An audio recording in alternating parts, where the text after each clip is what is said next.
obviously tremendous year last year.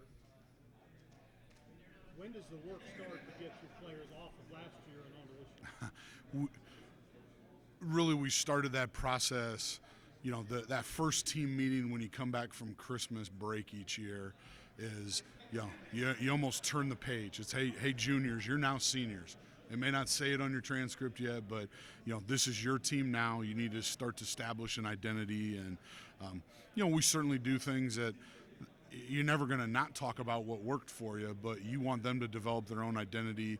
You want to remind them on the things that they did well that got them to the success that we had last year, but understand where we have to get better, where those small margins are. And, you look at the national semifinal game against Valdosta and, ifs and buts, but, there's 3 plays in that game. There's a block kick. There's a turnover, that swung the game 14 points, and then a long run late in the game. But you eliminate 2 of those 3, and we got a chance to play for a national championship. So, but pretty soon after the season.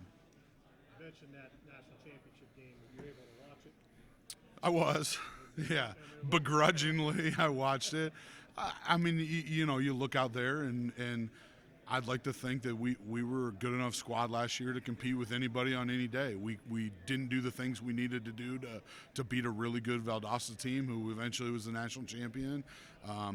But I don't think I don't think their margin of victory, or I think it was a lot closer than people realized. I think it went a long way to letting people know that all the great things that we've been doing and working hard on over the last 11 years in Notre Dame. Talk about Jaleel a little bit. Did you know when you got him how good he was? We knew he was fast, like really fast. Did I think in a million years he would come in and do the little things that, it's easy for freshman running backs to run the football. That's the easy part. It's God-given in some aspects. But to be competent enough in protection, that's one of his biggest areas of growth he needs to grow up in, is his pass protection, but to be competent in it as a freshman. And then really the durability, the amount of times that we ask him to carry the football, some of the games against really good teams where, he was carrying the ball 25, 28 times for however many yards. I mean, that's a lot to put on a freshman. But by the end of the year, it's like, hey, how do we get one of our best players, if not our best player, the football in critical situations? So, we had an inkling he was going to be good and help us. Did I have any idea in a million years he'd compete for the Harlan Hill and be the best running back in the country? No. You mentioned at the podium getting DJ Green back, who was an outstanding running back in his own right. He's battled injuries the last couple of years. It's got to make you sleep well at night knowing that now, you might be able to get more out of Jaleel by doing less. Absolutely. If we can take 8 to 10 hits off him a game, and then because DJ's a different style of runner, Jaleel's got to go fast and he's durable.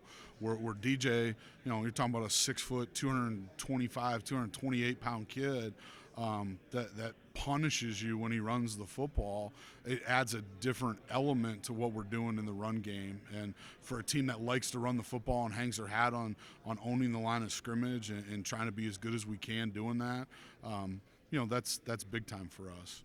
And really, we have a couple other guys in that room that contribute. Vashawn Davis is a guy that came in, I think, rushed for over 400 yards for us last year as the third string, whatever that means. He played meaningful reps in every game for us. A guy like Shahan Williamson, the season he had last year, as the season went on last year and particularly into this year, did you see teams scheming differently because of him? Certainly. Teams do the things that they do to account for a player that is the caliber of Shahan, and especially in the pass game.